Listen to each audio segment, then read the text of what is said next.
I work as a house person at a hotel. It's a mix of maintenance and housekeeping. My job is to mostly help the front desk, which mainly involves me fixing guests' appliances and bringing them supplies. Another one of my jobs is to keep our pool clean and stashed with towels, which is relevant to the story I'm about to share. This took place in summer of 2023. My boss hired a new front desk worker, which for privacy reasons, I'll call her Brianna. She was working the night shifts, so I had a schedule change to help her on nights. It was a Wednesday night, so for our hotel, means it was a dead night, basically no check-ins. Me and Brianna mostly just chatted for the night while we did our stuff, which led to me going to our pool.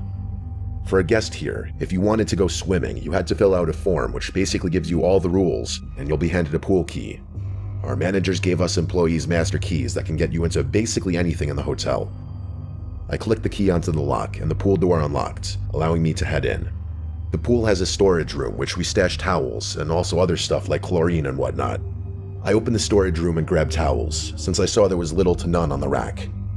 As I was bending down to grab one more towel, I heard something hit the water. I actually jumped because it startled the hell out of me, and it caused me to drop the towels. I rushed out back to the pool area and saw one of our lifesavers floating on top of the water. It was so bizarre because there was no way this lifesaver could have been in the water without having been tossed into the pool. I looked around the pool to see if someone had entered, but there was no one in here except for me. I pulled in the lifesaver out of the pool and quickly got back to putting towels out and left. I was weirded out for sure. I asked Brianna, who was at the front desk, if anyone went to the pool, and of course she said no. I didn't want to bring up the weird incident that happened since she was new and I wanted to give her a good impression of not sounding delusional. The night went on and nothing happened until around 9:30 p.m. I grabbed a maintenance slip and read what the problem was. Room 324's toilet wasn't working. I trotted my way up to room 324 and let myself in with the key. When you open the door, immediately to the right is the bathroom. If you walk straight past the bathroom, you'll find 2 beds on the right side of the room. I headed right towards the toilet and lifted the lid up to fix it. There was no one in the room since Brianna told me the guest wasn't arriving until Friday.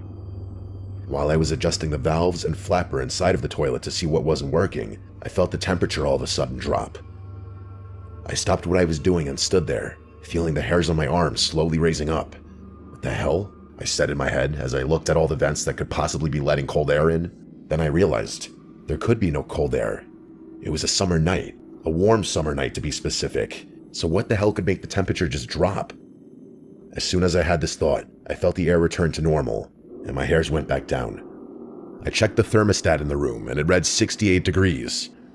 This put me more on edge now, since I hadn't forgotten the pool incident.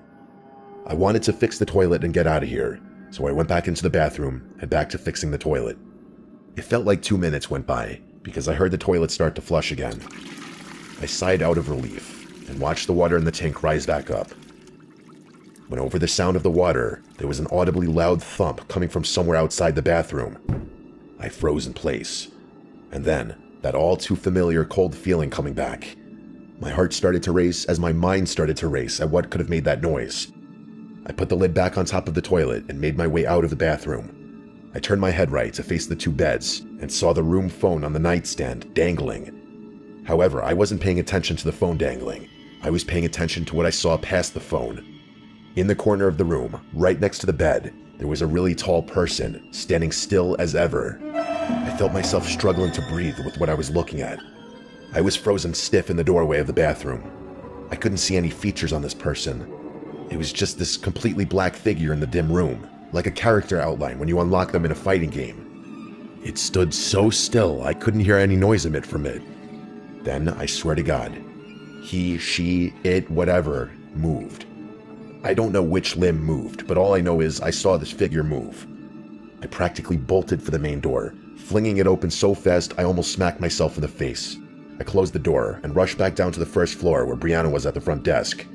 I told her that I was punching out, and we said our farewells for the night. While driving home, I was wrapped in my head, trying to figure out what just happened to me. I connected the pool incident to the room incident. I had no idea what that thing was in my room. And yes, I say thing now because I realized that couldn't be any human I know, and how I couldn't read a single feature of it. It was enough for me to get out of there. I like to think my mind was just playing tricks on me, but I have no way of knowing for sure. Nothing weird like this has happened to me since, which I'm thankful for, because that was the scariest night of my life.